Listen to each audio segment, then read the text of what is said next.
സ്വാഗതം. പകൽ വാർത്ത ആരംഭിക്കുന്നു. ആദ്യം തലക്കെട്ട്.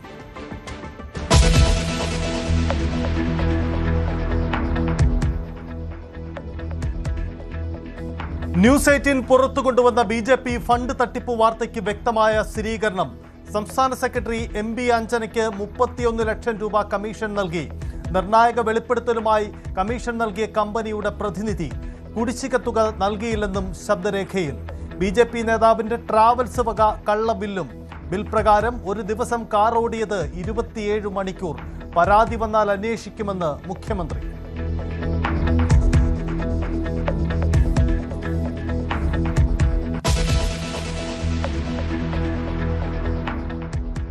നാടിനെ ഞെട്ടിച്ച നെന്മാറ ഇരട്ടക്കൊലയിൽ ചെന്താമരയുടെ ശിക്ഷാവിധി പിന്നീട്.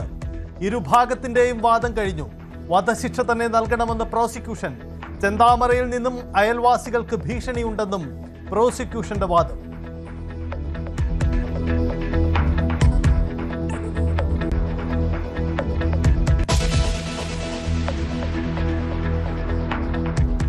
ആരോപണങ്ങളെല്ലാം തള്ളി മുഖ്യമന്ത്രി. പ്ലീഡർ നിയമനത്തിൽ തെറ്റില്ല. ആരോപണ നിഴലിലുള്ള 2 പേരും ലോയേഴ്സ് കോൺഗ്രസ് പട്ടികയിലുള്ളവർ. പാർട്ടി സംഘടനകൾ നൽകുന്ന ലിസ്റ്റുകൾ അതേപടി നടപ്പിലാക്കാനാവില്ല. നിയമനത്തിൽ KSU ലോ കോളേജ് യൂണിറ്റിന് എന്ത് കാര്യമെന്നും മുഖ്യമന്ത്രി. 31 വർഷമായി താൻ മൂകാംബിക ഭക്തൻ. ഹിന്ദു ഐക്യവേദിക്കാരെ കണ്ടതിൽ അസ്വാഭാവികതയില്ല.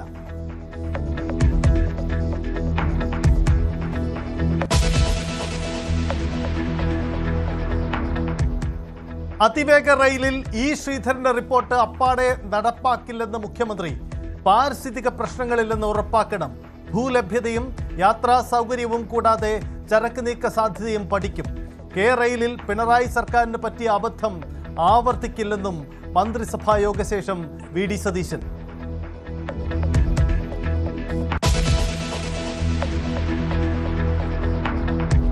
ഓൺലൈൻ ടാക്സികൾ 21 മുതൽ അനിശ്ചിതകാല സമരത്തിലേക്ക്. ഊബർ, ഓല ടാക്സികൾ നിരത്തിലിറങ്ങില്ല. സമരം കമ്പനികൾ ഇരട്ടി കമ്മീഷൻ ഈടാക്കുന്നുവെന്ന കാരണം ചൂണ്ടിക്കാട്ടി. ഒരു ദിവസം മുഴുവൻ ഓടിയിട്ടും ചിലവിനുള്ള തുക പോലും ലഭിക്കുന്നില്ലെന്ന് ഡ്രൈവർമാർ.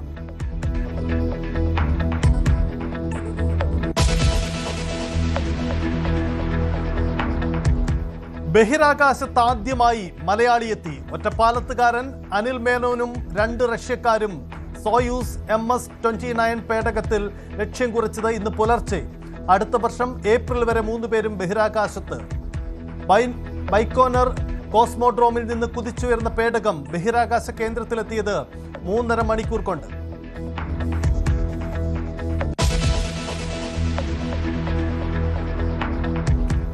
തിരുവനന്തപുരം മെഡിക്കൽ കോളേജ് ആശുപത്രിയിൽ വൻ തിരിമറി. അൾട്രാസൗണ്ട് സ്കാനിങ്ങിനെത്തിയ രോഗികൾ അടച്ച പണം കണക്കിൽ ഉൾപ്പെടുത്തിയില്ല. താൽക്കാലിക ജീവനക്കാരൻ ലക്ഷങ്ങൾ കീശയിലാക്കി. സർക്കാർ മാറിയിട്ടും പണം കെട്ട ജീവനക്കാരനെ മാറ്റാത്തതിൽ മറ്റു ജീവനക്കാർ പ്രതിഷേധത്തിൽ.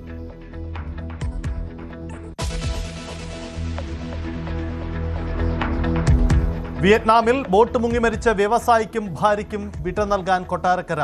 വിക്ടറി ഗ്രൂപ്പ് ഉടമ AC തോമസിന്റെയും ഭാര്യ ലവ്നിയുടെയും സംസ്കാരം 3 മണിക്ക് കൊട്ടാരക്കര മാർത്തോമ പള്ളിയിൽ. മാർത്തോമ ജൂബിലി മന്ദിരത്തിൽ പൊതുദർശനം തുടരുന്നു.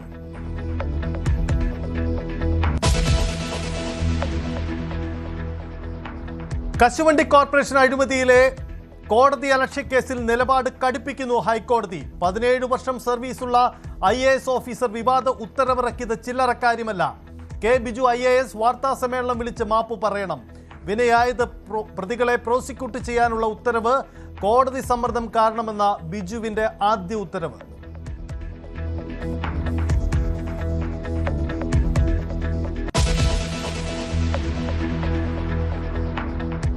പത്തനംതിട്ട അടൂരിൽ വീട്ടിലെ സ്റ്റെയർ കേസിൽ യുവതി തൂങ്ങി മരിച്ചതിൽ സുഹൃത്ത് പിടിയിൽ. ഏഴംകുളം സ്വദേശി അരുണിന്റെ അറസ്റ്റ് രേഖപ്പെടുത്തി. ഷഹാന മരിച്ചത് ഇന്നലെ. മരണത്തിന് മുമ്പ് അരുൺ ക്രൂരമായി മർദ്ദിച്ചതിനും തെളിവ്.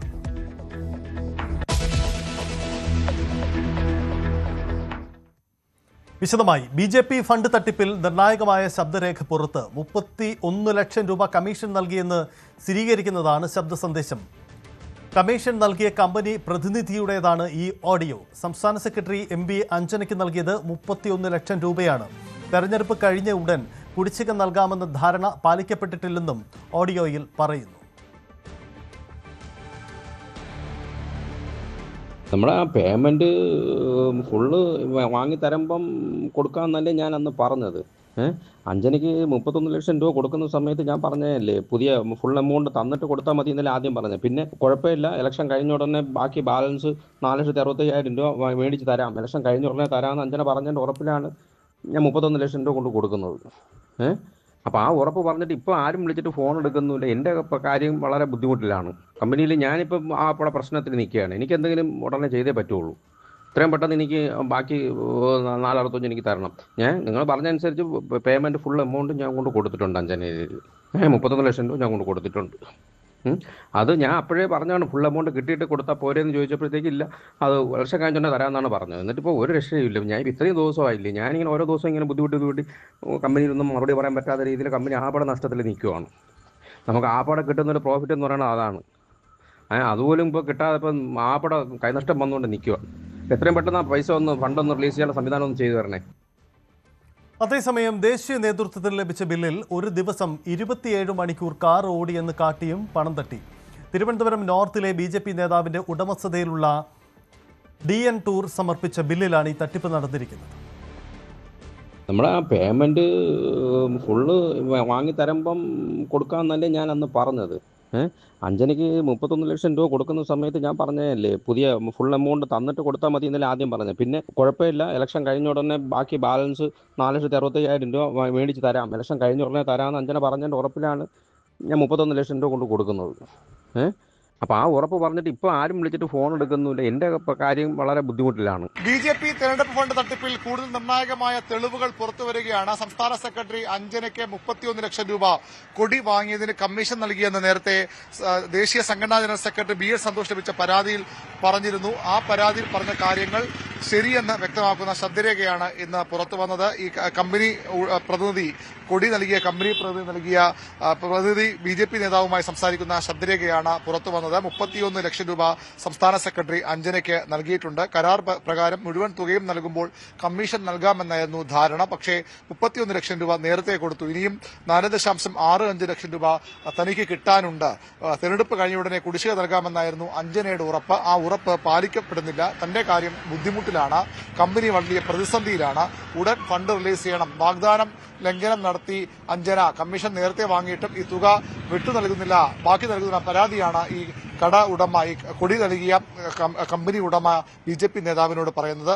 BJP കൂടുതൽ പ്രതിസന്ധിയിലാക്കുന്ന ശബ്ദരേഖയാണ് ഇന്ന് പുറത്തു വന്നിട്ടുള്ളത്. അതിനും ഇടയിൽ തന്നെയാണ് മറ്റ് ബില്ലുകളുടെ കാര്യത്തിലും ഉള്ള ആരോപണങ്ങൾ നേരത്തെ തന്നെ ഉയർന്നു വന്നതാണ്. ഈ ഓടാത്ത കാറിന് ടാക്സി ബില്ല് വാങ്ങി എന്നതടക്കമുള്ള ആരോപണങ്ങൾ. ഇവിടെ ഒരു ബില്ല് BL സന്തോഷിന് മുമ്പാകെ വന്ന പരാതിയിൽ വന്ന ബില്ലിന്റെ കണക്ക് ഇപ്രകാരമാണ്. ഒരു ദിവസം 27 മണിക്കൂർ ടാക്സി ഓടി എന്ന തരത്തിലുള്ള ബില്ലാണ് പുറത്തു വന്നിരിക്കുന്നത്. അതായത് പരമാവധി 24 മണിക്കൂർ മാത്രം ഒരു ദിവസം ഉള്ളപ്പോൾ അവിടെ 27 മണിക്കൂർ ഓടി എന്ന് പോലും കണക്ക് നൽകി BJPയുടെ ഫണ്ട് തട്ടിക്കാൻ ശ്രമം നടത്തിയത് മാത്രമല്ല അവിടെ ഫണ്ട് തട്ടിക്കുകയും ചെയ്തു. തിരുവനന്തപുരം നോർത്തിലെ BJP നേതാവിന്റെ ഉടമസ്ഥതയിലുള്ള DN ടൂർ സമർപ്പിച്ച ബില്ലിലാണ് ഈ തട്ടിപ്പ് ഉള്ളത്. BL സന്തോഷ് ലഭിച്ച പരാതിയെ തുടർന്ന് നടത്തിയ അന്വേഷണത്തിലാണ് ഈ തട്ടിപ്പ് പുറത്തായത്. മാത്രമല്ല അതിന് നൽകിയ GST നമ്പർ അതും വ്യാജമെന്നും തെളിഞ്ഞിരിക്കുന്നു. ഇങ്ങനെ വലിയ രീതിയിലുള്ള തട്ടിപ്പ് അത് ഓരോ ദിവസവും പുറത്തു വരികയാണ്. അഴിമതി മൂടിവെക്കാൻ, ക്രമക്കേട് മൂടിവെക്കാൻ BJP നേതൃത്വം ശ്രമിക്കുമ്പോഴും അങ്ങനെ ഒന്നും സംഭവിച്ചിട്ടേ ഇല്ല എന്ന് വരുത്തിയെടുക്കാൻ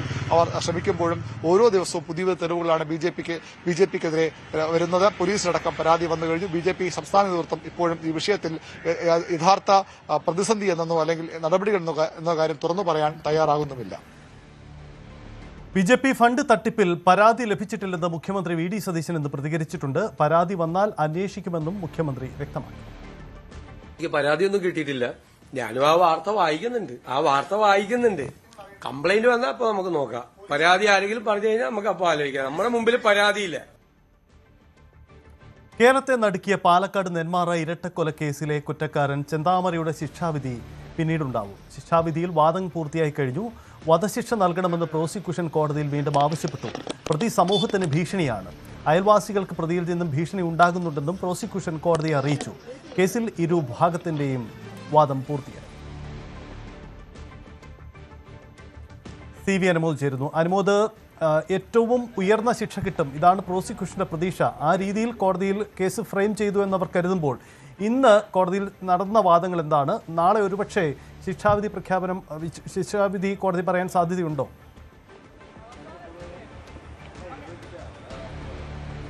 സജിത്ത്, ഇന്ന് ഈ കേസിലെ അവസാന വാദം ആണ് നടന്നത്. അതായത് ശിക്ഷ വിധിക്കുന്നതിന് മുമ്പുള്ള വാദഗതികളാണ് ഇന്ന് കോടതി പരിഗണിച്ചത്. പ്രധാനമായിട്ടും പ്രോസിക്യൂഷൻ വധശിക്ഷ തന്നെ ആവശ്യപ്പെട്ടു. ഇയാൾ മുൻപും കുറ്റം ചെയ്തിട്ടുണ്ട്. ഈ കുടുംബത്തിലെ തന്നെ ഒരാളെ കൊന്നതാണ്. ഇത് അതിൻ്റെ തുടർച്ചയായിട്ടുള്ള കൊലപാതകമാണ്. ഇയാൾ സമൂഹത്തിനും കുടുംബത്തിനും ഭീഷണിയാണ്. ഇയാളെ പേടിച്ച് 2 പേർ നാട് തന്നെ വിടുന്ന സാഹചര്യം ഉണ്ടായി. ഇയാൾക്ക് ഒരു മാനസാന്തരവും ഈ കാലയളവിൽ ഉണ്ടായിട്ടില്ല. ഇയാൾ ഒരു ക്രിമിനൽ തന്നെയാണ്. അതുകൊണ്ട് തന്നെ പ്രായം എന്ന ഒരു പരിഗണന ഇയാൾക്ക് നൽകാതെ ഇയാൾക്ക് പരമാവധി ശിക്ഷയായ വധശിക്ഷ നൽകണമെന്ന് പ്രോസിക്യൂഷൻ കോടതിയിൽ ആവശ്യപ്പെട്ടു. ഇതിനെ പ്രതിഭാഗം എതിർത്തത് സാഹചര്യത്തിൽ മാത്രമാണ് ഈ കേസിൽ ചെന്താമരയ്ക്കെതിരെയുള്ളത്. ഈ കൊലപാതകം നടന്ന ഉടനെ തന്നെ ചെന്താമരയെ ഇതിലേക്ക് കൊണ്ടുവരികയായിരുന്നു. ഇയാളെ ഫ്രെയിം ചെയ്ത് കുറ്റവാളിയാക്കുകയായിരുന്നു പോലീസ് എന്നാണ് ഈ കേസിൻ്റെ പ്രതിഭാഗത്തിൻ്റെ പ്രധാനപ്പെട്ട വാദമുണ്ടായിരുന്നത്. പ്രായം പരിഗണിക്കണം. അതുപോലെ തന്നെ പണ്ട് ഒരു കേസിൽ പ്രതിയായി ശിക്ഷിക്കപ്പെട്ടത് ഈ ഒരു കേസിനെ ബാധിക്കരുത്, അല്ലെങ്കിൽ അങ്ങനെ കണക്കാക്കരുതെന്ന് രാജസ്ഥാൻ ഹൈക്കോടതിയുടെ ഒരു വിധിയും ഈ പ്രതിഭാഗം ഉദ്ധരിച്ചു. എന്നാണെങ്കിൽ ഇത് സംബന്ധിച്ചുള്ള വാദം പൂർത്തിയായി കഴിഞ്ഞിട്ടുണ്ട്.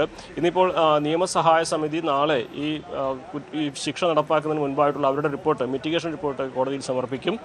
ഇയാൾക്ക് എന്തെങ്കിലും മനസ്സ് പരിവർത്തനം സംഭവിച്ചിട്ടുണ്ടോ, മാറ്റമുണ്ടായിട്ടുണ്ടോ, ഇയാളുടെ മനോനിലയിൽ മാറ്റമുണ്ടോ, കുറ്റബോധമുണ്ടോ എന്നുള്ള കാര്യങ്ങളൊക്കെ കൂടി പരിഗണിച്ചുള്ള ഒരു റിപ്പോർട്ടാണ് ഈ മിറ്റിഗേഷൻ റിപ്പോർട്ട് എന്ന് പറയുന്നത്. അത് നാളെ കോടതിയിൽ സമർപ്പിക്കും. ആ റിപ്പോർട്ട് കൂടി പരിഗണിച്ച ശേഷമായിരിക്കും വിധി പ്രസ്താവന ഉണ്ടാവുക. ഒരുപക്ഷെ എന്ന് വിധി പറയുമെന്നുള്ളത് നാളെ അറിയാൻ സാധിക്കുമെന്നാണ് നേരത്തെ പ്രോസിക്യൂഷൻ വ്യക്തമാക്കിയത്. ഒരുപക്ഷെ നാളെ ഈ മിറ്റിഗേഷൻ റിപ്പോർട്ടിന് മുകളിൽ വാദം പൂർത്തിയാക്കി പിന്നീട് ഒരു ദിവസത്തേക്ക് ഈ ശിക്ഷാവിധി മാറ്റാനുള്ള സാധ്യതയുമുണ്ട്. എന്നാണെങ്കിലും നാളെ ചെന്താമരയെ കോടതിയിൽ നേരിട്ട് ഹാജരാക്കുന്നില്ല. അതുകൊണ്ട് തന്നെ നാളെ വിധി ഉണ്ടാകില്ല എന്ന് ഉറപ്പാണ്. നാളെ വീഡിയോ കോൺഫറൻസ് വഴിയാണ് ചെന്താമരയെ കോടതിയിൽ ഹാജരാക്കുന്നത്. കേസിൽ വിധി എന്നാണെന്നുള്ളത് ഒരുപക്ഷെ നാളെ അറിയാമെന്നാണ് നമുക്ക് ഈ ഘട്ടത്തിൽ ഇവിടെ നിന്ന് മനസ്സിലാവുന്നത്.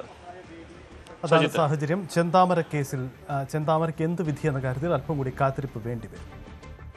സംസ്ഥാനത്ത് പ്രിയദർശിനി പദ്ധതി തുടങ്ങിയിട്ട് ഇന്ന് 1 മാസം പൂർത്തിയാവുകയാണ്. കൊച്ചിയിൽ സ്ത്രീകൾക്ക് പദ്ധതി എത്രത്തോളം പ്രയോജനപ്രദമാണ് എന്ന കാര്യമാണ് നമ്മൾ ആദ്യം പരിശോധിക്കുന്നത്.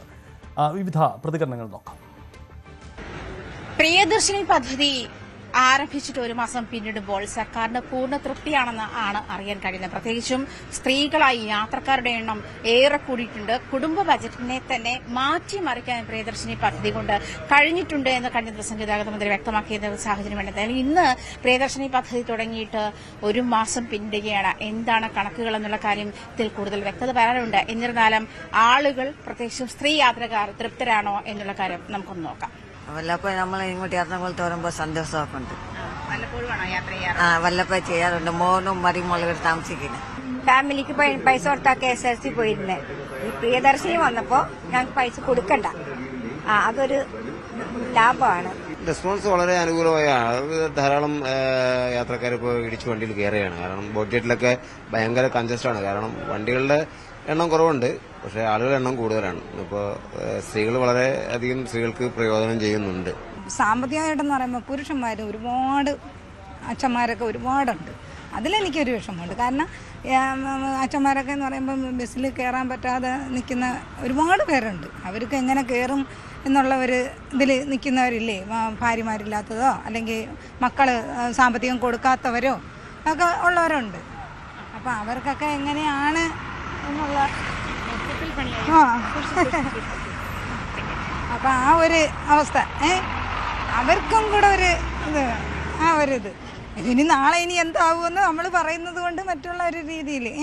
പക്ഷേ എന്നെ സംബന്ധിച്ച് ഞാൻ പറയുന്നതാണ്, സ്ത്രീകൾക്ക് മാത്രമല്ല, പക്ഷേ ഇപ്പം സ്ത്രീകൾ കൂട്ടത്തോടെ ഒരു സ്ഥലത്ത് ഇഷ്ടം പോലെ ഉണ്ട് കയറാനായിട്ട്. പക്ഷെ മറ്റത് അങ്ങനെ ഇല്ലായിരുന്നു എന്നായിരിക്കാം ചിന്ത. അതിവിടെയൊക്കെ ആയതുകൊണ്ടായിരിക്കാം. എൻ്റെ സ്ഥലം കൊല്ലമാണ്. സ്ത്രീകൾക്ക് പ്രയോജനപ്പെടുന്നുണ്ട്. പക്ഷേ ഒരു പ്രായപരിധി വെക്കണമായിരുന്നു.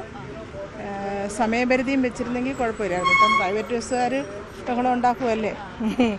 അപ്പം അതുകൊണ്ട് പ്രയോജനമുണ്ട്. പക്ഷെ എല്ലാ സർക്കാർ ഉദ്യോഗസ്ഥരെയൊക്കെ ഇത് തന്നെയല്ലേ ഉപയോഗിക്കുന്നത് ഇപ്പോൾ കൂടുതലായിട്ടും. സാധാരണക്കാർക്കായിരുന്നെങ്കിൽ കുറച്ചുകൂടെ മാറ്റം വന്നത്. മൊത്തത്തിലൊരു സാമ്പത്തികമായി പിന്നോക്കം നിൽക്കുന്ന ആളുകൾക്കൊക്കെ ഈ ഫ്രീ എന്ന് പറയുമ്പോൾ യൂസ്ഫുൾ ആയിരിക്കും. നമ്മൾ മാത്രമല്ല വീട്ടിൽ നിന്ന് ബസ് ഓഫ് ചെയ്യുന്നത്. ഇപ്പൊ ഞാൻ മാത്രമേ ഉള്ളൂ. മോളുടെ ഒരു അഭിപ്രായത്തിൽ യൂസ്ഫുള്ളാണ്. ചില സമയത്ത് നിർത്താറില്ല. അങ്ങനെ ഒരു പ്രശ്നം. ഞങ്ങള് ഒരു 10 ദിവസമായി, 6-7 ദിവസവും ഞങ്ങൾ യാത്ര ചെയ്തിട്ടുണ്ട്. അതിൽ 4 ദിവസം നിർത്തിയിട്ടില്ല. സ്ത്രീകളാണ് കൂടുതൽ വരുന്നത്. പെരുമ്പാവൂരിൽ നിന്ന് തന്നെ വരുമ്പോൾ തന്നെ 140 യാത്രക്കാരാണ്. അതിൽ 80% സ്ത്രീകളാണ്. ഞാൻ സ്ഥിരം പോകുന്ന വണ്ടിയാണ്. എന്റെ കളമശ്ശേരിയാണ്, 20 പോയിന്റാണ് എനിക്ക് വരുന്നത്. പക്ഷേ കൂടുതൽ സ്ത്രീകളാണ് ഇതിലുള്ളത്. ഇന്ന് മാത്രമുള്ള ഇത്രയും ആൾക്കാർ കുറവായിട്ടുള്ളത്. സ്ഥിരമായിട്ടും ഞാൻ പോകുന്നതുകൊണ്ട് ഞാൻ പറയാണ്, അവർക്ക് നല്ല പ്രയോജനം തന്നെയാണ് അത്. മൊത്തത്തിൽ നോക്കുമ്പോൾ നല്ലൊരു പ്രയോജനം തന്നെയാണ് എല്ലാവർക്കും. പദ്ധതി തുടങ്ങിയിട്ട് 1 മാസമായപ്പോൾ ഉള്ള ഒരു വിലയിരുത്തൽ മൊത്തത്തിൽ സ്ത്രീകൾക്ക് പ്രയോജനകരമായ ഒരു പദ്ധതിയാണ്. പ്രത്യേകിച്ച് ഇത് മൂന്നാർ റൂട്ടിലേക്കുള്ള ബസ്സാണ്, നേരത്തെ ഞാൻ സൂചിപ്പിച്ചല്ലോ.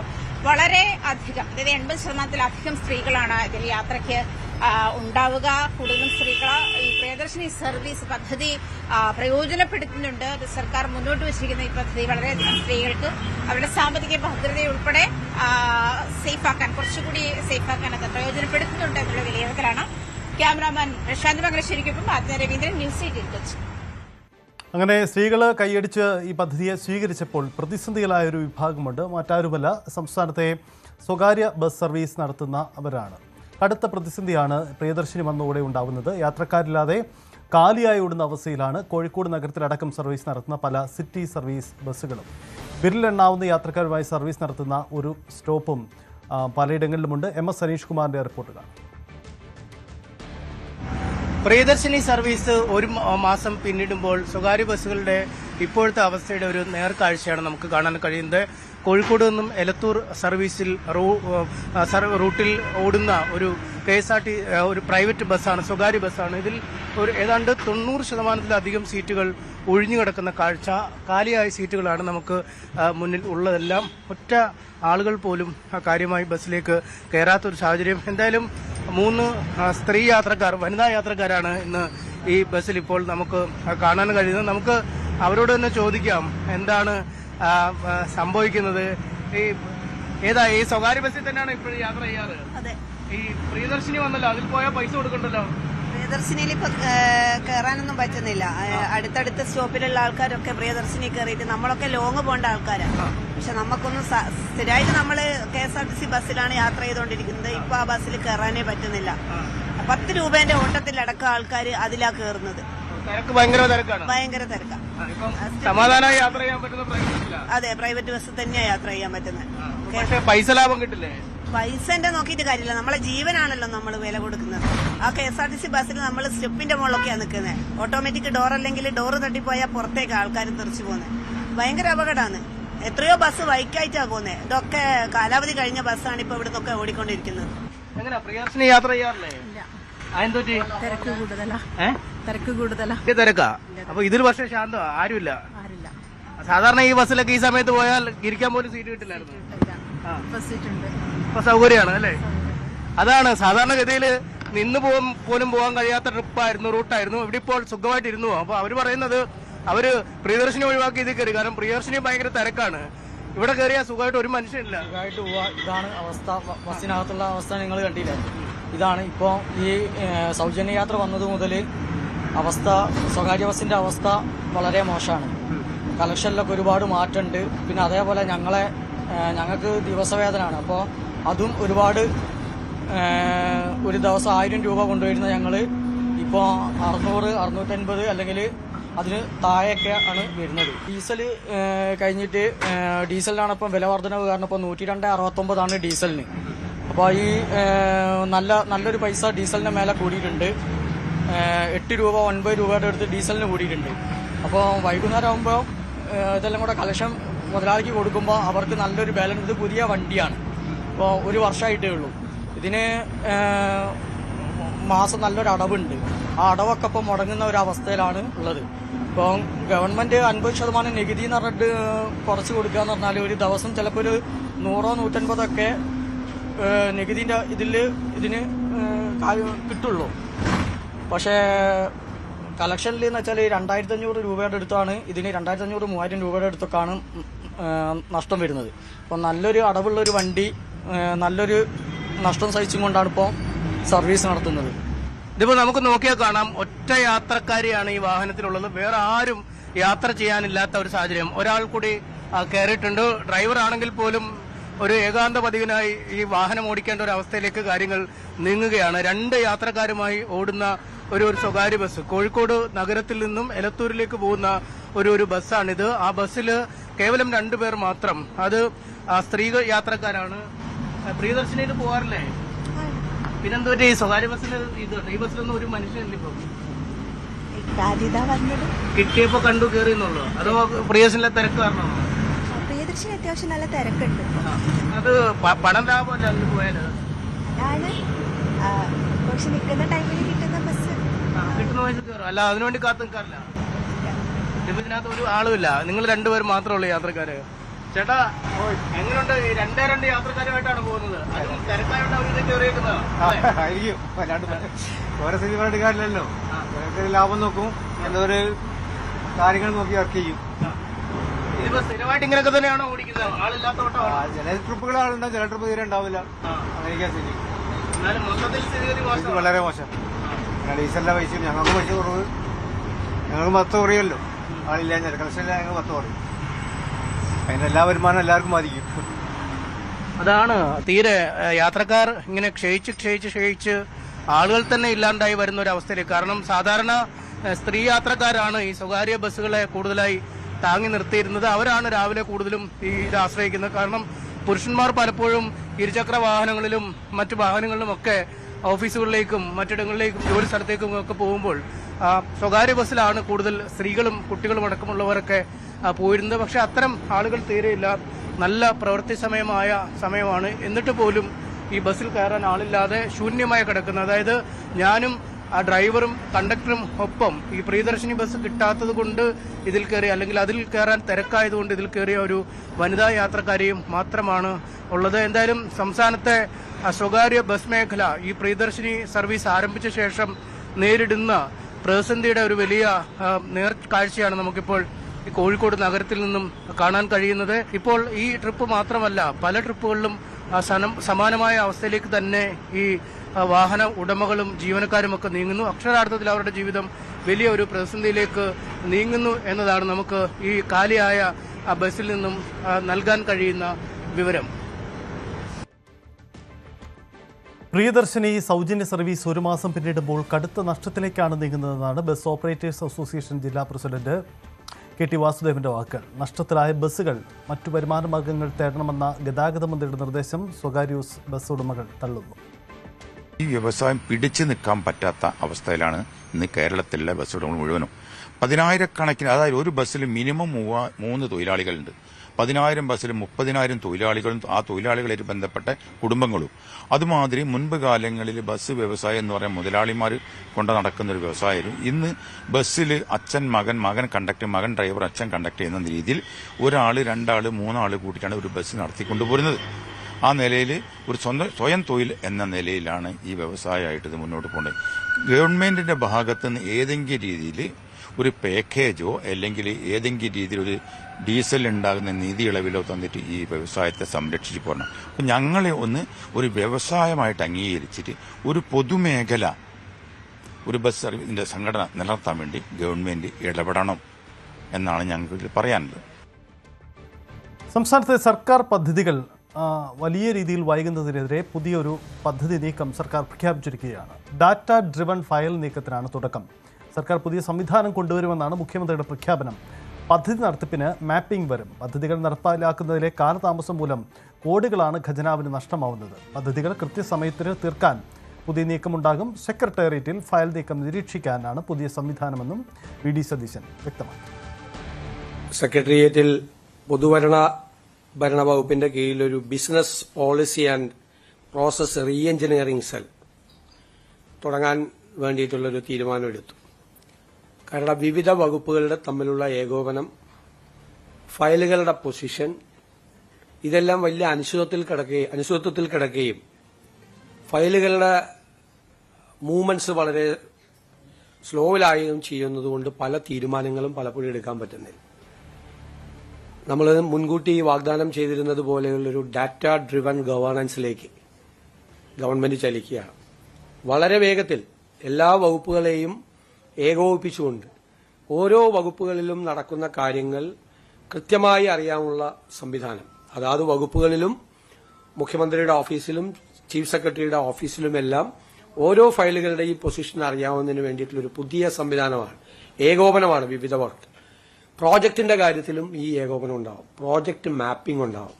എവിടെയെല്ലാം ഏതെല്ലാം വകുപ്പുകളുടെ കീഴിൽ സംസ്ഥാനത്തുടനീളം നടക്കുന്ന പ്രോജക്റ്റുകളുടെ മാപ്പിംഗ് എന്തായിരിക്കും പൊസിഷൻ എന്ന് കൃത്യമായി അറിയാനുള്ള ഒരു സംവിധാനം കൂടി ഏർപ്പെടുത്തും.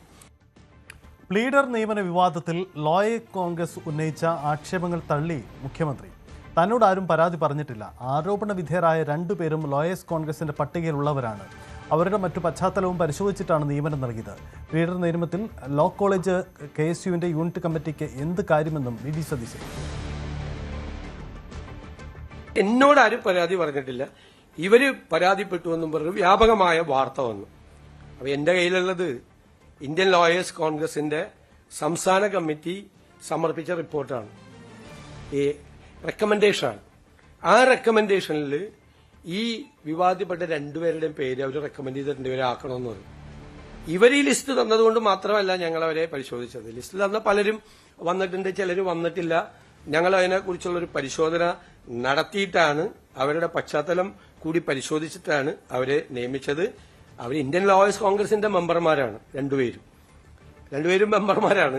2 പേരും വളരെ കോമ്പിറ്റന്റ് ആയിട്ടുള്ള ലോയേഴ്സാണ്.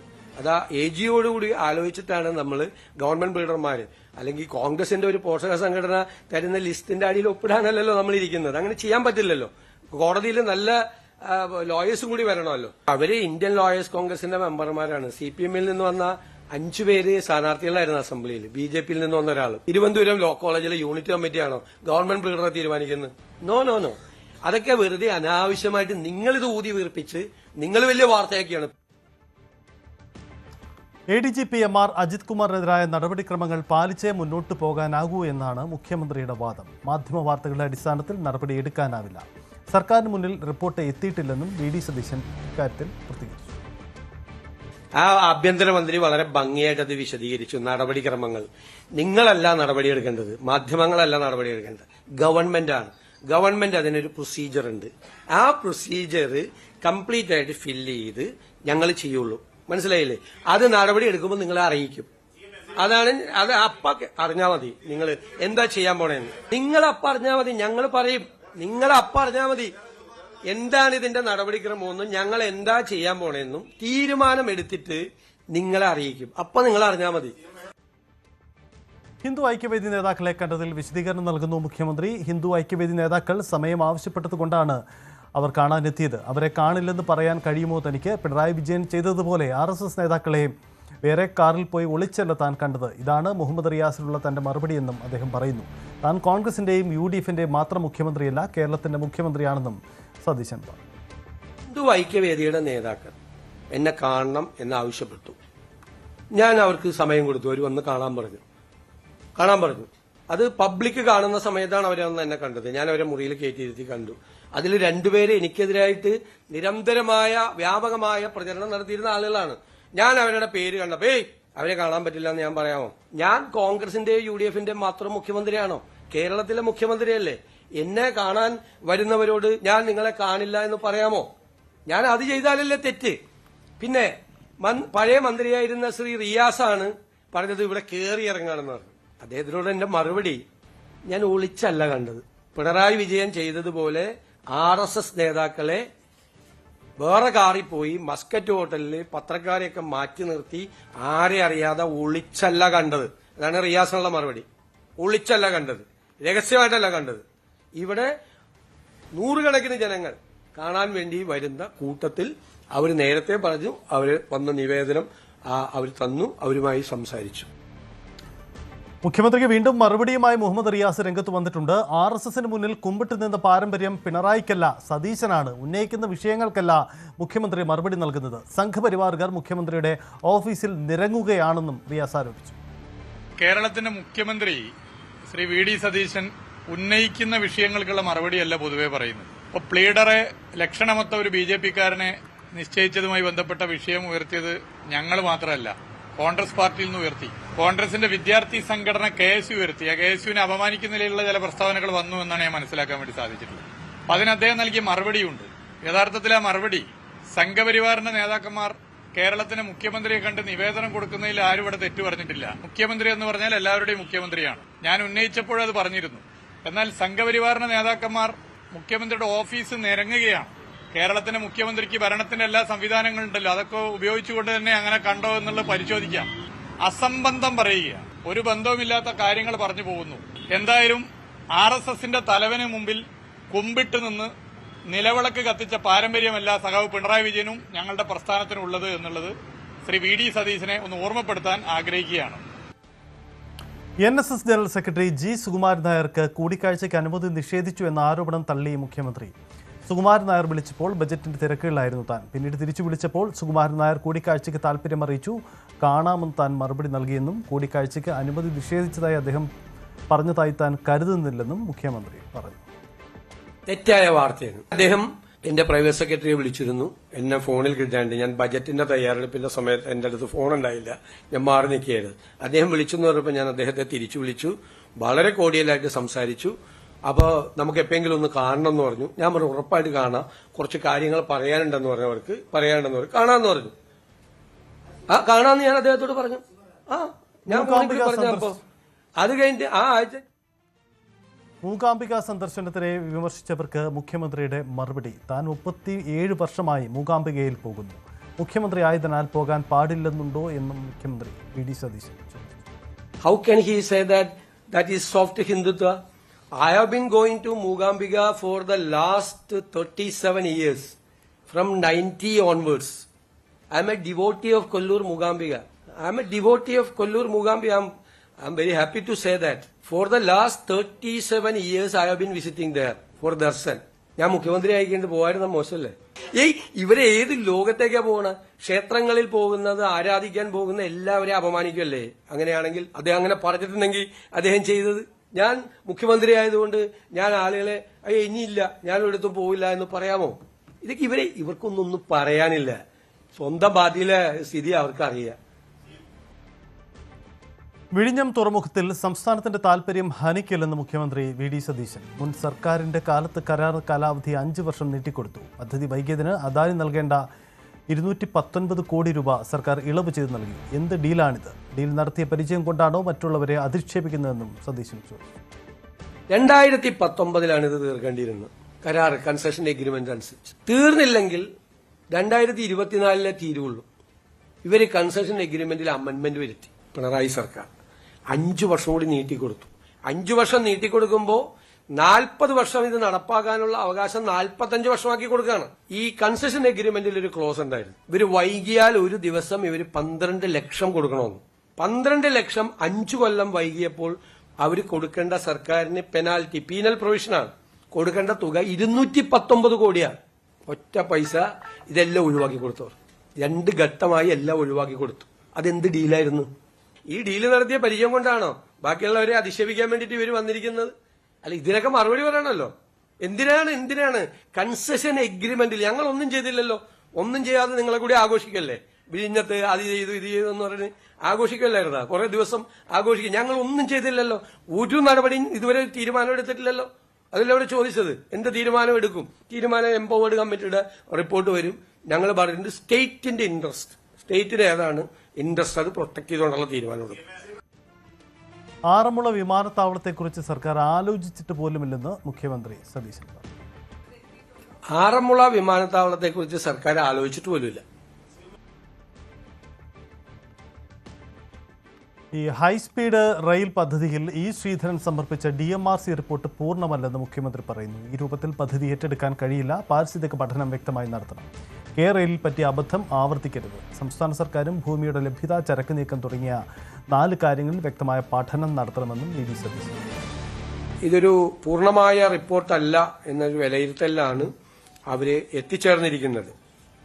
ഒന്ന്, കേരളത്തിന്റെ പരിമിതമായ സാമ്പത്തിക വിഭവശേഷി കാരണവും കൃത്യമായ സ്കോപ്പ്, സാധ്യതകൾ, യാത്രക്കാരുടെ എണ്ണം എന്നിവ തിട്ടപ്പെടുത്താത്തതിനാലും യാതൊരു തരത്തിലുള്ള പാരിസ്ഥിതിക സാമൂഹ്യ പഠനവും നടത്താത്തതിനാലും ഈ രൂപത്തിൽ പദ്ധതി ഏറ്റെടുക്കാൻ സാധിക്കില്ല. എന്നാൽ ചില തുടർ നടപടികൾ കമ്മിറ്റി ശുപാർശ ചെയ്യുന്നുണ്ട്. അതായത് ആദ്യഘട്ടത്തിലെ സ്ഥല പരിശോധനകൾ ഭൂമി ഏറ്റെടുക്കൽ സംബന്ധിച്ച വിജ്ഞാപനങ്ങൾ അല്ലെങ്കിൽ ഭൂതല നിർമ്മാണവുമായി ബന്ധപ്പെട്ട യാതൊരു പ്രാരംഭ നടപടികളും ഇപ്പോൾ ആരംഭിക്കരുത് എന്നാണ് കമ്മിറ്റി ശുപാർശ ചെയ്തിരിക്കുന്നത്.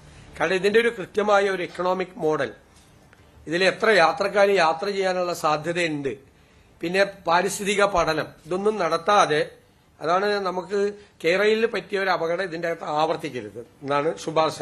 കേരളയിൽ പറ്റിയത് ഈ പാരിസ്ഥിതിക പഠനവും മറ്റു കാര്യങ്ങളും നടത്തുന്നതിന് മുമ്പ് തന്നെ ഭൂമി ഏറ്റെടുക്കാനുള്ള നടപടികളുമായിട്ട് മുന്നോട്ട് പോയി. അപ്പൊ അത് ചെയ്യാനുള്ള ഒരു കാരണവശാലും ചെയ്യരുത്. കശുവണ്ടി കോർപ്പറേഷൻ അഴിമതി കേസിലെ കോടതിയലക്ഷ്യ നിലപാട് കൂടുതൽ കടുപ്പിക്കുകയാണ് ഹൈക്കോടതി. 17 വർഷം സർവീസുള്ള സീനിയർ ഉദ്യോഗസ്ഥനാണ് വിവാദ ഉത്തരവിറക്കിയതെന്ന് കോടതി നിരീക്ഷിച്ചു. കെ ബിജു IAS വാർത്താസമ്മേളനം വിളിച്ച് മാപ്പ് പറയണമെന്നും കോടതി പറഞ്ഞു. കോടതി സമ്മർദ്ദം കാരണം പ്രതികളെ പ്രോസിക്യൂട്ട് ചെയ്യാൻ അനുമതി നൽകിയില്ലെന്നായിരുന്നു ബിജുവിന്റെ ആദ്യ ഉത്തരവ്. കശുവണ്ടി വികസന കോർപ്പറേഷൻ അഴിമതിയിലെ കോടതിയെ അലക്ഷ്യ നടപടിയിൽ ബിജു IASനെതിരെ നിലപാട് കടുപ്പിക്കുകയാണ് ഹൈക്കോടതി. കോടതിയലക്ഷ്യ നടപടികൾ, അതായത് മാപ്പപേക്ഷ നൽകിയാൽ കോടതിയലക്ഷ്യ നടപടികൾ തുടരണ്ട എന്നാണ് കോടതി ചോദിച്ചത്. ഒരു ഇളവും പ്രതീക്ഷിക്കേണ്ടതില്ല ഈ വിഷയത്തിലെന്നാണ് കോടതി വ്യക്തമാക്കിയത്. വാർത്താസമ്മേളനം വിളിച്ച് അതിൽ മാപ്പ് പറയണമെന്നാണ് കോടതി നിർദ്ദേശിച്ചിരിക്കുന്നത്. അതിനുശേഷം കോടതിയലക്ഷ്യ നടപടിയുമായി ബന്ധപ്പെട്ടുള്ള ഉത്തരവിറക്കും. 17 വർഷം എക്സ്പീരിയൻസ് ഉള്ള സീനിയർ ഉദ്യോഗസ്ഥനാണ് കെ ബിജു IAS. അദ്ദേഹത്തിന്റെ ഭാഗത്തുനിന്നും ഉണ്ടായ വീഴ്ച അഡ്വക്കേറ്റ് ജനറൽ ചൂണ്ടിക്കാട്ടിയ ശേഷം മാത്രം ഉത്തരവ് തിരുത്താൻ തയ്യാറായത്. അതേസമയം കോടതിയെ നിശിതമായി വിമർശിക്കുന്ന തരത്തിൽ, അതായത് തീരുമാനമെടുക്കാൻ കോടതി ഉത്തരവ് സർക്കാരിന് സ്വതന്ത്രമായ തീരുമാനമെടുക്കാൻ കഴിഞ്ഞില്ല. ഉത്തരവിന്റെ അടിസ്ഥാനത്തിൽ ഇത്തരത്തിലൊരു പ്രോസിക്യൂഷൻ അനുമതി നൽകാൻ നിർബന്ധിതമാവുകയായിരുന്നു എന്നായിരുന്നു പ്രത്യേകിച്ചും ഈ പ്രോസിക്യൂഷൻ അനുമതിയിൽ വ്യക്തമാക്കിയിരുന്നത്. മാത്രമല്ല, ഹൈക്കോടതി വിചാരണ കോടതിയെ പോലെ പെരുമാറുന്നു. CBI കോടതിയാണ് ഈ വിഷയത്തിൽ ഇടപെടേണ്ടത്. അതിൽ ഹൈക്കോടതി വിചാരണ കോടതിയുടെ തീരുമാനങ്ങൾ എടുക്കുന്നു തുടങ്ങിയ കാര്യങ്ങൾ ആയിരുന്നു കോടതിക്കെതിരെ വിമർശനം ഉന്നയിച്ചിരുന്നത്. അതിനെതിരെ കോടതിയലക്ഷ്യ നടപടി തുടരുക തന്നെ ചെയ്യുമെന്നാണ് കോടതി വ്യക്തമാക്കിയിരിക്കുന്നത്. മാപ്പപേക്ഷ നൽകിയാൽ കോടതിയലക്ഷ്യ നടപടികൾ തുടരില്ല എന്നുള്ള തോന്നലാണോ ബിജു IASനുള്ളത് എന്നുള്ള കാര്യവും കോടതി ചോദിച്ചിട്ടുണ്ട്. മാത്രമല്ല, ഇതുമായി ബന്ധപ്പെട്ട ഉത്തരവ്, അതായത് പ്രോസിക്യൂഷൻ അനുമതി നൽകുന്നത് പ്രതിക്ക് ആണ്, ബിജു IAS ഉൾപ്പെടെയുള്ള അതായത് സർക്കാർ സംവിധാനം പ്രതിക്കാണ് ഇതുമായി ബന്ധപ്പെട്ടുള്ള കോപ്പി നൽകിയത്. CBIക്ക് പ്രോസിക്യൂഷൻ അനുമതിയുടെ കോപ്പി നൽകിയിരുന്നില്ല. അത് നേരത്തെ തന്നെ കോടതി ചൂണ്ടിക്കാട്ടിയിരുന്നു. അതായത് പ്രതി വഴി, അതായത് പ്രതിക്ക് പറയാനുള്ള കാര്യമാണ് അവിടുത്തെ ഉദ്യോഗസ്ഥ വൃന്ദങ്ങൾ ചെയ്തിരുന്നത്, പ്രതിയാണ് ഉദ്യോഗസ്ഥരെ ഭരിക്കുന്നത് തുടങ്ങിയ കാര്യങ്ങളായിരുന്നു കോടതി നേരത്തെയും ഇത്തരം കാര്യങ്ങൾ വിമർശനം ഉന്നയിച്ചിരുന്നു. എന്തായാലും ബിജു IAS പരസ്യമായി മാപ്പ് പറയണം, വാർത്താ സമ്മേളനം വിളിച്ച് മാപ്പ് പറയണമെന്ന് തന്നെയാണ് കോടതിയുടെ നിർദ്ദേശം. അതിനുശേഷമായിരിക്കും കോടതിയലക്ഷ്യ നടപടിയിൽ തുടർ നടപടികൾ ഉണ്ടാകുക എന്നും അതിൽ ഉത്തരവിറക്കുക എന്നും കോടതി വ്യക്തമാക്കി. വിയറ്റ്നാം ബോട്ട് അപകടത്തിൽ മരിച്ച കൊട്ടാരക്കര സ്വദേശികളുടെ സംസ്കാരം ഇന്ന് വൈകിട്ട് നടക്കും. മരിച്ച AC തോമസിന്റെയും ഭാര്യ ലവ്നി തോമസിന്റെയും മൃതദേഹം കൊട്ടാരക്കര മാർത്തോമ ജൂബിലി മന്ദിരത്തിലെത്തിച്ചു. വൈകിട്ട് 3-ന് കൊട്ടാരക്കര മാർത്തോമ പള്ളിയിലാണ് സംസ്കാരം നടക്കുക.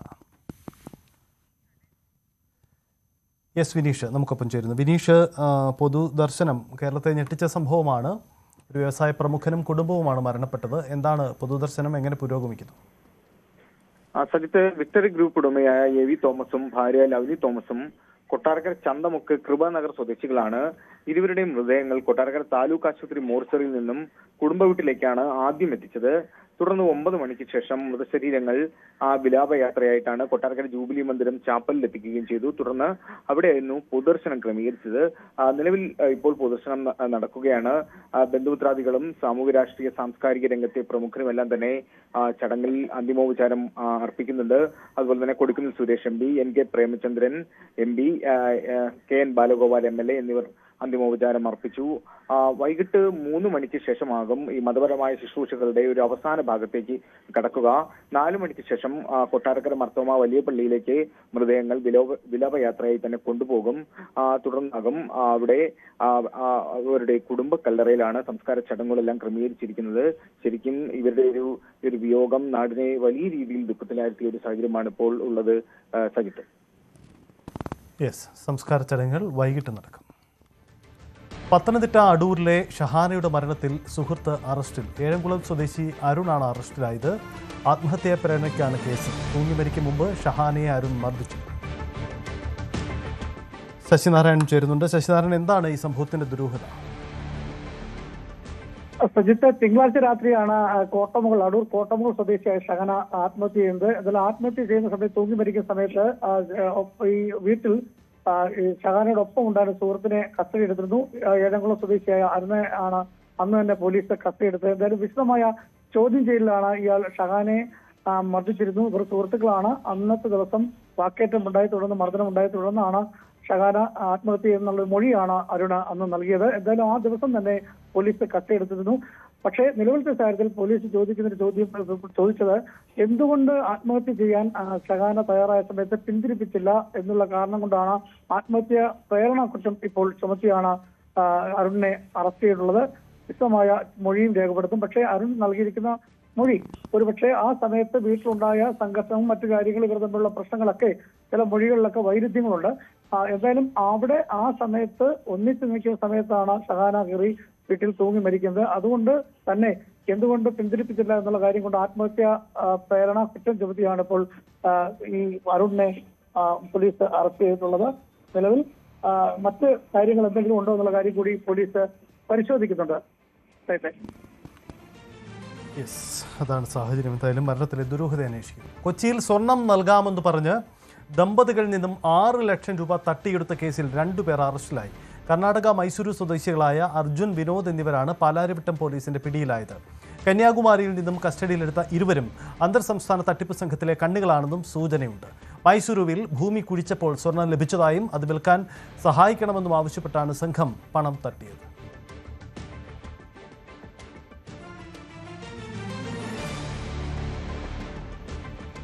മുക്കുപണ്ടം പണയം വെച്ച് പണം തട്ടുന്ന സംഘത്തിൽ മറ്റൊരാൾ കൂടി പിടിയിൽ. ഓമശ്ശേരി പുത്തൂർ സ്വദേശി ഷമീറാണ് അറസ്റ്റിലായത്.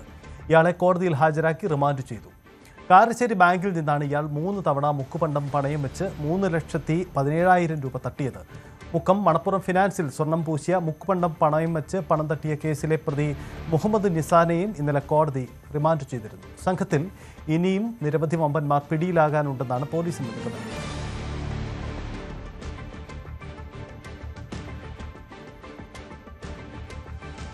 സ്പെയിനെ നേരിടാൻ ആരത്ത്.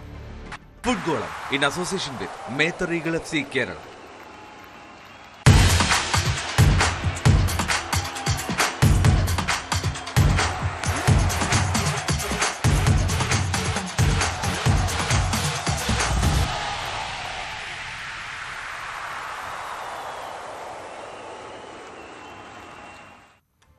ലോകകപ്പ് ഫൈനലിൽ സ്പെയിനിന്റെ എതിരാളികൾ ആരെന്ന് ഇന്നറിയാം. അർജന്റീനയും ഇംഗ്ലണ്ടും തമ്മിലാണ് രണ്ടാം സെമിയിലെ ആവേശപ്പോര് നടക്കുന്നത്. 2005 ശേഷം ആദ്യമായിട്ടാണ് ഇരു ടീമുകളും ഏറ്റുമുട്ടുന്നത്. അറ്റ്ലാന്റയിൽ രാത്രി 12:30 കിക്ക് ഓഫ്.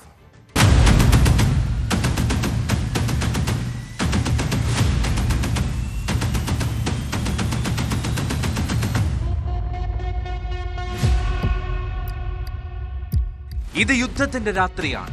ആകാശവും ഭൂമിയും വിറയലോടെ മാത്രം ഉറ്റുനോക്കുന്ന രാത്രി.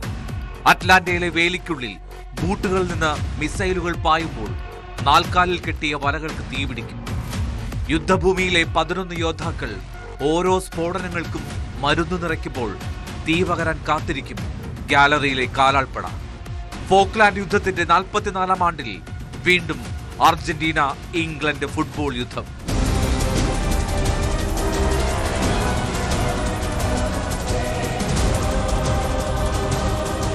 ലോക ചാമ്പ്യന്മാരുടെ 3 നോക്കൌട്ട് മത്സരങ്ങളും എക്സ്ട്രാ ടൈമിലാണ് അവസാനിച്ചത്. കേപ്പ് വെർഡെ, ഈജിപ്ത്, സ്വിറ്റ്സർലൻഡ് എന്നിങ്ങനെ കടലാസിലെങ്കിലും ദുർബലരായ എതിരാളികളാണ് മെസ്സിയെയും അർജന്റീനയും 90 മിനിറ്റുകളും പിടിച്ചുകെട്ടിയത്. വീര്യം കൂടിയ വീഞ്ഞായി ലയണൽ മെസ്സി കളം വാഴുന്നുണ്ടെങ്കിലും തലവേദനകൾ ഏറെയുണ്ട് കോച്ച് സ്കലോണിക്ക്. ലെഫ്റ്റ് ബാക്കിൽ താലിയഫിക്കോയും റൈറ്റ് ബാക്കിൽ മൊളീനയും ദുർബലമായ കണ്ണികളാണ്. റോഡ്രിഗോ ഡിപോളിന്റെ ഫോമില്ലായ്മയാണ് മറ്റൊന്ന്. ത്രസിപ്പിക്കുന്ന ഗോൾ നേട്ടത്തോടെ ഹൂലിയൻ അൽവാരസ് കൂടുതൽ ഫോമിലേക്ക് ഉയരുമെന്ന് കരുതാം. ആക്രമണത്തിലെ മൂർച്ച തന്നെയാണ് ഇംഗ്ലണ്ടിനും കരുത്ത്. ഹാരി കെയ്ൻ ഗോൾ അടിക്കാതെ പോയാൽ പിന്നിൽ നിന്ന് ജൂഡ് ബെല്ലിംഗ്ഹാം എത്തും കണക്കു തീർക്കാൻ. ഡിഫൻസീവ് വീഴ്ചകളാണ് ഇംഗ്ലണ്ടിനും തലവേദന. സ്കലോണിയെ പോലെ തന്നെ തന്ത്രജ്ഞനാണ് ടുഷേലും. മരുന്നിന് മറുമരുന്ന് സ്റ്റോക്കുണ്ട് 2 പരിശീലകരുടെയും കീശയിൽ. മെസ്സിയോളം മെസ്സി മാത്രമെങ്കിലും എല്ലാവരിലും കണ്ണുണ്ടാവുമെന്ന് ഇംഗ്ലീഷ് ഗോൾ കീപ്പർ Pickford.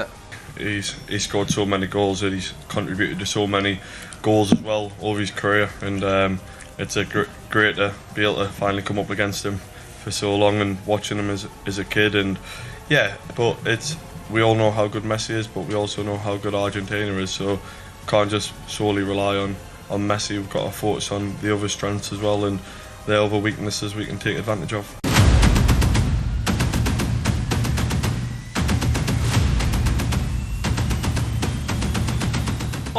തവണയാണ് ഇരു ടീം മുഖാമുഖമെത്തിയത്. 6 തവണ ഇംഗ്ലണ്ട് ജയിച്ചപ്പോൾ അർജന്റീന നേട്ടമുണ്ടാക്കിയത് 3 തവണ മാത്രം. 39കാരനെങ്കിലും മെസ്സിക്ക് ഇന്നാണ് ഇംഗ്ലണ്ടിനെതിരെ അരങ്ങേറ്റം. 2 പതിറ്റാണ്ടിന് ശേഷമാണ് ഇംഗ്ലണ്ടും അർജന്റീനയും രാജ്യാന്തര വേദിയിൽ പോരടിക്കുന്നത്. യുദ്ധത്തിന്റെ കാഹളം മുഴങ്ങിക്കഴിഞ്ഞു. കടും നീല ജേഴ്സിയിൽ അർജന്റീനയ്ക്ക് മുന്നിൽ വെടിക്കോപ്പുകളുമായി ഇംഗ്ലണ്ട് എത്തുന്നത് വെള്ള നിറത്തിലാണ്. വെണ്ണീറാകുന്നത് ആരായാലും ആരാധകർക്കാണ് നഷ്ടം.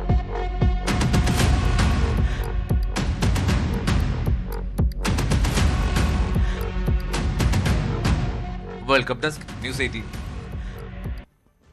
കടും നീല നിറത്തിലുള്ള എവേ ജേഴ്സി ധരിക്കാനുള്ള അർജന്റീനയുടെ തീരുമാനത്തെ കൗതുകത്തോടെയാണ് ആരാധകർ ഉറ്റുനോക്കുന്നത്. 1986 ക്വാർട്ടർ ഫൈനലിലും 1998 പ്രീ ക്വാർട്ടറിലും എവേ ജേഴ്സിയിലാണ് ഇംഗ്ലണ്ടിനെ അർജന്റീന തോൽപ്പിച്ചത്. ഈ ചരിത്രം സെമിയിലും ആവർത്തിക്കുമെന്ന വിശ്വാസത്തിലാണ് അർജന്റീന. ഇങ്ങനെ ആരും തീരുമാനം കൈക്കൊണ്ടതെന്നാണ് വിലയിരുത്തൽ. അർജന്റീനയുടെ ഈ അന്ധവിശ്വാസത്തെ അഭിനന്ദിക്കുന്നു എന്നായിരുന്നു ഇംഗ്ലണ്ട് പരിശീലകന്റെ പ്രതികരണം. 6 മത്സരങ്ങളിൽ 5ലും നീലാവെള്ള ജേഴ്സിയിലിറങ്ങിയ അർജന്റീന പ്രത്യേക അഭ്യർത്ഥന നടത്തിയാണ് എവേ ജേഴ്സിക്കുള്ള അനുമതി നേടിയത്. ഇതിനു പിന്നിൽ ചില വിശ്വാസങ്ങളാണെന്ന് പറയാതെ വയ്യ. എതിരാളികൾ ഇംഗ്ലണ്ടായതും 86 ലോകകപ്പ് ക്വാർട്ടറിലെ ജയം ഫുട്ബോൾ ഉള്ളിടത്തോളം കാലം ആരും മറക്കില്ല എന്നതും ഈ ആലോചനയ്ക്കുള്ള പ്രേരണയാണ്. ഡിയഗോ മറഡോണയും അദ്ദേഹത്തിന്റെ ദൈവിക കരസ്പർശവും ഇംഗ്ലണ്ടിന്റെ മനസ്സിൽ ഇന്നും മായാമുറിവാണ്. ആ മുറിവിലേക്ക് കനൽ കോരിയിട്ടാണ് മറഡോണ തന്റെ വിശ്വരൂപം പ്രകടമാക്കി നൂറ്റാണ്ടിലെ ഗോൾ നേടുന്നത്. വീണ്ടും അർജന്റീനയ്ക്കെതിരെ കളത്തിലെത്തുമ്പോൾ അതും ലോകകപ്പ് സെമിയിൽ ഇംഗ്ലണ്ടിനെ വേട്ടയാടും കടും നീല നിറവും കയ്പുമാറാത്ത ആ തോൽവിയും. 98 പ്രീ ക്വാർട്ടറിൽ പെനാൽറ്റി ഷൂട്ടൌട്ടിൽ ഇംഗ്ലണ്ടിനെ തകർത്തപ്പോഴും കടും നീല നിറത്തിലായിരുന്നു അർജന്റീന. കബാല എന്ന് അർജന്റീനക്കാർ വിളിക്കുന്ന ഈ അന്ധവിശ്വാസത്തെ പരിഹസിക്കുന്ന മട്ടിലായിരുന്നു ഇംഗ്ലണ്ട് കോച്ചിന്റെ പ്രതികരണം. നീല ജേഴ്സി ധരിക്കാൻ കാരണം എന്തെങ്കിലും അന്ധവിശ്വാസമാണെങ്കിൽ അവരെ ഞാൻ അഭിനന്ദിക്കുന്നുവെന്നാണ് ടുഹേൽ ചിരിച്ചുകൊണ്ട് പറഞ്ഞത്. Argentina plays in blue and we play in white, and that is because Argentina is this is a lucky shirt, or they chose this. No, it's because we're Team A. I would have done the same. If there was any superstition combined with it, I would have done the same. So credit to them. I was not aware of that. I have my superstitious routines, and I have my routines, and you can call it superstitious or being superstitious or routines. I will not tell you, because another superstition is that if I tell you, it will not work. ഫിഫയുടെ ഔദ്യോഗിക schedule പ്രകാരം ഇന്നത്തെ മത്സരത്തിൽ ഇംഗ്ലണ്ടാണ് home team. Away ടീമായ അർജന്റീനയ്ക്ക് away jersey അണിയാൻ സാങ്കേതികമായി തടസ്സവുമില്ല. കാര്യങ്ങൾ ഇങ്ങനെയൊക്കെയാണെങ്കിലും ചില ദൗർഭാഗ്യങ്ങളും ഈ ജേഴ്സിയിൽ അർജന്റീനയ്ക്കുണ്ട്. 2 ലോകകപ്പ് ഫൈനലുകളിൽ തോറ്റപ്പോൾ കടും നീല ജേഴ്സിയായിരുന്നു വേഷം. 1990ലും 2014ലും. ഭാഗ്യമോ ദൗർഭാഗ്യമോ, എവേ ജേഴ്സിയുടെ എഫക്റ്റിനായി കാത്തിരിക്കുകയാണ് ഫുട്ബോൾ ലോകം. World cup desk news 18. അതിശക്തരായ ഫ്രാൻസിനെ എതിരില്ലാത്ത 2 ഗോളുകൾക്ക് തകർത്താണ് സ്പെയിൻ ലോകകപ്പിന്റെ സെമിയിലെത്തിയത്. ഒയർ സബാലും പെട്രോ പൊറോലുമാണ് ഗോൾ സ്കോറർമാർ. ആദ്യ വിസിൽ മുതൽ സമ്പൂർണ്ണമായി മത്സരം നിയന്ത്രിച്ച സ്പെയിൻ ഫ്രാൻസിനെ നിശബ്ദരാക്കി കളഞ്ഞു.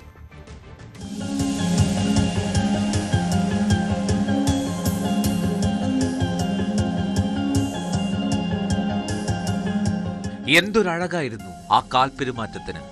വന്യവേഗത്തെ മന്ദമാക്കിയ സ്പാനിഷ് കാവ്യഭംഗി. റോദ്രി എന്നൊരു നായകനും ഒറ്റമരക്കാട് പോലെ അവർ 10 പേരും. ഒന്നായി നിന്നാൽ ഒന്നും അസാധ്യമല്ലെന്ന് ട്രയോണ്ട പന്തുകൊണ്ട് കോറിയിടുകയായിരുന്നു ലാറോജ. ചീറ്റപ്പുലികളെന്ന് കരുതിയവരൊക്കെ പമ്മി നിന്നത് പായാൻ അറിയാത്തതുകൊണ്ടല്ല, എതിരാളികൾ വിടാത്തതുകൊണ്ടാണ്. കാലിൽ പന്തൊട്ടിച്ച് കുതിച്ചിരുന്ന എംബപ്പയുടെ നിഴല് കണ്ട് അമ്പരന്നു ഡാളസിലെ വരയ്ക്കിപ്പുറമിരുന്ന ആരാധകർ. ഡെംബലയും ഒലീസയും താളം പിഴച്ച വാദ്യക്കാരെ പോലെ കൂട്ടം തെറ്റി നിന്നു. അപ്പോഴാണ് ഒരു പുഴ പോലെ സ്പെയിൻ പരന്നൊഴുകിയത്. 2 തവണ ഫ്രഞ്ച് വലയിലേക്ക് ആ കുത്തൊഴുക്ക്. 20ാം മിനിറ്റിൽ പിടിതരാത്ത വരാലിനെ പോലെ വഴുതിയെത്തിയ യമാലിനെ ലൂക്കാസ് ഡീനെ തൊഴിച്ചിട്ടത് ബോക്സിൽ. പെനാൾട്ടി സ്പോട്ടിലേക്ക് റഫറിയുടെ ചൂണ്ടുവിരൽ നീണ്ടപ്പോൾ പ്രതിഷേധ പ്രളയമായി. കാര്യമില്ല, വീരന്മാർക്കൊപ്പമാണ് എന്നും വീരേതിഹാസം. ഒയർ സവാൾ തൊടുത്തത് മൈഗ്നനെ കടന്ന വലയിൽ. ഗോളൊന്നു വീണതും പതറിപ്പോയ ഫ്രഞ്ച് പടയെ പടുകുഴിയിലേക്ക് തള്ളി വീഴ്ത്തിക്കൊണ്ടേയിരുന്നു കാളപ്പോരുകാർ. നിലയ്ക്കാത്ത പ്രവാഹത്തിനൊടുവിൽ 58-ാം മിനിറ്റിൽ വീണ്ടും പ്രഹരം. പെഡ്രോ പോറോ, ഡാനി ഓൾമോ കൂട്ടുകെട്ടിൽ പിറന്ന ഗോൾ ഫ്രാൻസിന്റെ മനോവീര്യത്തിനു മേലാണ് ചുറ്റികയായത്. എല്ലാം കൈവിടുന്നുവെന്ന തിരിച്ചറിവിൽ നിലവിട്ടുപോയ എംബാപ്പയും ഡെമ്പലെയും ഈ ദിനം ഓർത്തുവെക്കില്ലെന്നുറപ്പ്. നീരാളിയെപ്പോലെ കൈയും കാലും നീട്ടിപ്പടർന്ന സ്പാനിഷ് കീപ്പർ ഉനൈ സിമോൺ ഫ്രാൻസിന് മുന്നിലെ എല്ലാ ചെറുവാതിലുകളും കൊട്ടിയടച്ചു. ഇതുപോലൊരു മടക്കം ആഗ്രഹിച്ചിരുന്നില്ല ദിദിയർ ദശാംസ്. പക്ഷേ സ്പെയിൻ അത്തരത്തിലൊരു വിധി മുന്നേ നിശ്ചയിച്ചിരുന്നു. ഗോളാരവങ്ങളുടെ നല്ല നിമിഷങ്ങൾക്ക് നന്ദി പ്രിയ France.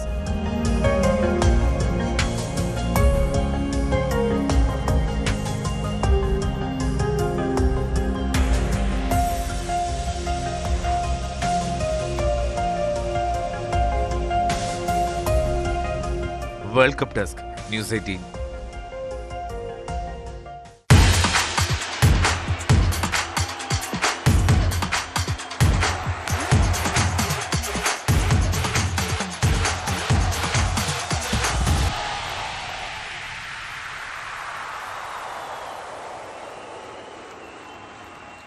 ഫുട്ഗോളം in association with Methar eagle FC Kerala.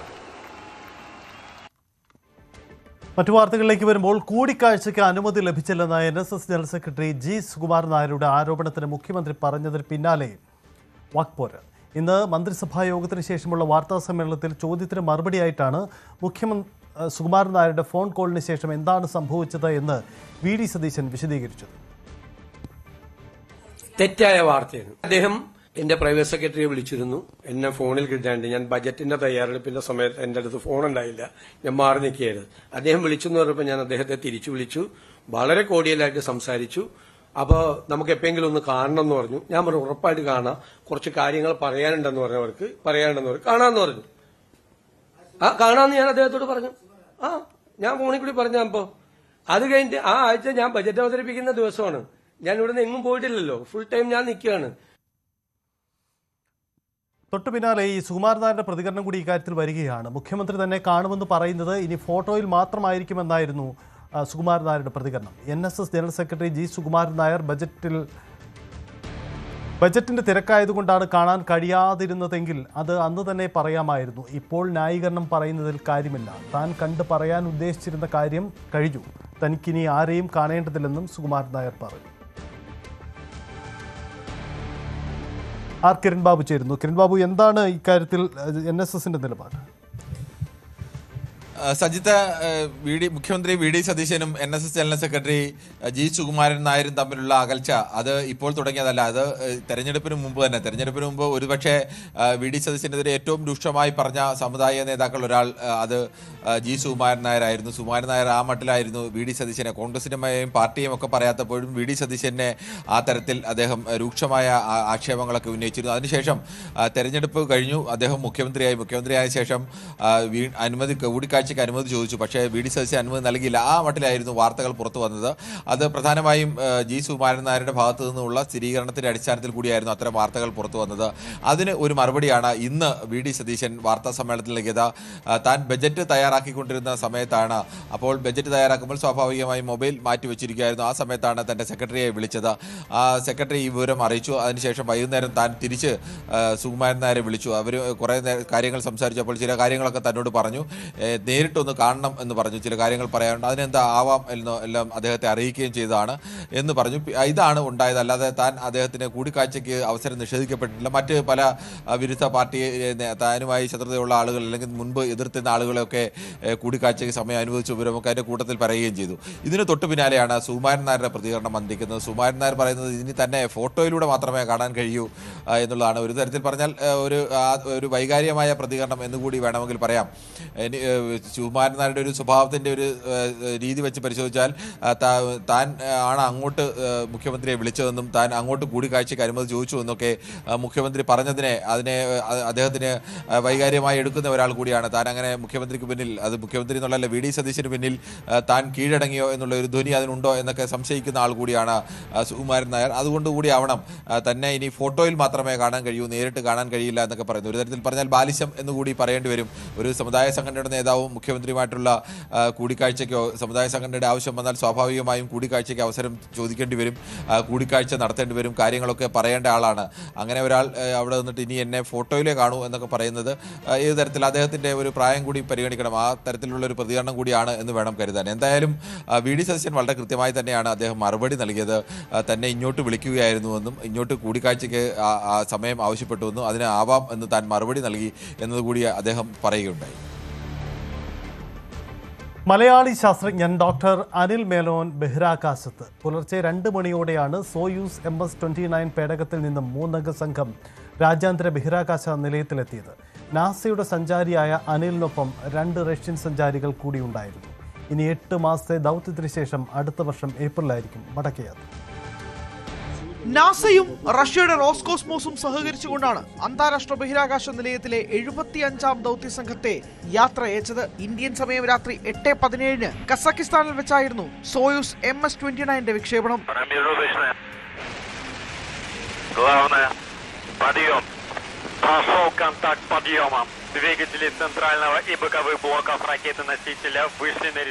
രാത്രി 11:26 പേടകം അന്താരാഷ്ട്ര ബഹിരാകാശ നിലയവുമായി ഡോക്ക് ചെയ്തു. 1:30 പ്രവേശിക്കാനിരുന്നതെങ്കിലും ചില സാങ്കേതിക പ്രശ്നങ്ങൾ കാരണം അത് നീണ്ടു. പിന്നീട് 2 മണിക്ക് ബഹിരാകാശ നിലയത്തിൽ അനിൽ മേനോനും സംഘവും കാലുകുത്തി. അതിവേഗ യാത്ര ഗംഭീരമെന്നായിരുന്നു ഡോക്കിങ്ങിന് ശേഷം ഭൂമിയിലേക്ക് വന്ന അനിലിന്റെ സന്ദേശം. റഷ്യൻ സഞ്ചാരികളായ പ്യോത്തർ ഡുബ്രോ, അന്ന കിക്കിന എന്നിവരായിരുന്നു ഒപ്പമുണ്ടായിരുന്നത്. ഞായറാഴ്ച ബഹിരാകാശ നിലയത്തിൽ ഇപ്പോഴുള്ള 74-ാം ദൗത്യ സംഘം ഭൂമിയിലേക്ക് തിരിക്കും. അതിനുശേഷം 8 മാസത്തെ ഗവേഷണങ്ങൾക്ക് ശേഷം അനിൽ മേനോനും സംഘവും അടുത്ത വർഷം ഏപ്രിലിലാകും ഭൂമിയിലെത്തുക. ഓഗ്മെന്റഡ് റിയാലിറ്റി, കൃത്രിമ ബുദ്ധി എന്നിവ ഉപയോഗിച്ചുകൊണ്ടുള്ള അൾട്രാസൗണ്ട് പരീക്ഷണങ്ങൾ, ഹൈ പെർഫോമൻസ് കമ്പ്യൂട്ടറുകൾ, കൃത്രിമ ബുദ്ധി, മെച്ചപ്പെട്ട മെഡിക്കൽ ഉപകരണങ്ങൾ എന്നിവയുടെ നിർമ്മാണത്തിനാവശ്യമായ സെമി കണ്ടക്ടർ ക്രിസ്റ്റലുകളുടെ നിർമ്മാണം, ബഹിരാകാശത്ത് ശരീരത്തിലെ രക്തപ്രവാഹത്തിനുണ്ടാകുന്ന മാറ്റങ്ങൾ, ബയോപ്രിന്റിംഗ്, വാസ്കുലർ കൺസ്ട്രക്റ്റുകളുടെ പരീക്ഷണം എന്നിവയാകും അനിൽ മേനോൻ നടത്തുന്ന പ്രധാന പരീക്ഷണങ്ങൾ. എല്ലാം വിജയകരമായി പൂർത്തിയായാൽ ഭാവിയിൽ ഭൂമി ആശ്രയിക്കാതെ ബഹിരാകാശത്ത് വെച്ച് അടിയന്തര ചികിത്സകൾ ചെയ്യാനാവശ്യമായ ഉപകരണങ്ങൾ വികസിപ്പിക്കാനാകും. ഈ സുപ്രധാന കണ്ടുപിടുത്തത്തിൽ ഒരു മലയാളിയും ഭാഗമാകുന്നതിൽ നമുക്ക് അഭിമാനിക്കാം. News desk, news 18. കൊല്ലം ഓച്ചിറയിലെ ബാറിൽ അക്രമി സംഘത്തിന്റെ അഴിഞ്ഞാട്ടം. മദ്യപിക്കാനെത്തിയവർ ബാറിലെ സാധനങ്ങൾ അടിച്ചു തകർത്തു. അക്രമത്തിൽ ഒരു ജീവനക്കാരന് പരിക്കേറ്റു. തിങ്കളാഴ്ച വൈകിട്ടാണ് സംഘർഷമുണ്ടായത്. മലപ്പുറം രജിസ്ട്രേഷനുള്ള കാറിലെത്തിയവരാണ് ആക്രമണം നടത്തിയത്. സംഭവത്തിൽ ഓച്ചിറ പോലീസ് കേസെടുത്തു.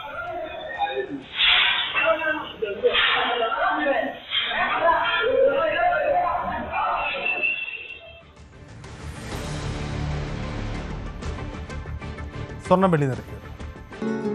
കവിത ഗോൾഡ് ആൻഡ് ഡയമണ്ട്സ് ഇന്നത്തെ സ്വർണം വെള്ളി നിരക്കുകൾ നിങ്ങൾക്കായി സമർപ്പിക്കുന്നത് Kavitha gold and diamonds, the versatile jewellery. സ്വർണം 22 ക്യാരറ്റ് ഗ്രാമിന് 13,160, പവന് 1,05,280. 18 ക്യാരറ്റ് ഗ്രാമിന് 10,810 രൂപയാണ്, പവന് 86,480. വെള്ളി ഗ്രാമിന് 235 രൂപ, കിലോഗ്രാമിന് 2,35,000. കവിത ഗോൾഡ് ആൻഡ് ഡയമണ്ട്സ് ഇന്നത്തെ സ്വർണം വെള്ളി നിരക്കുകൾ നിങ്ങൾക്കായി സമർപ്പിച്ചത് Kavitha gold and diamonds, the versatile jewellery. പൂർണ്ണമാവുന്നു. ഇനി സ്പോട്ട് ലൈവ് കാണാം. ടോം കുര്യാക്കോസ്.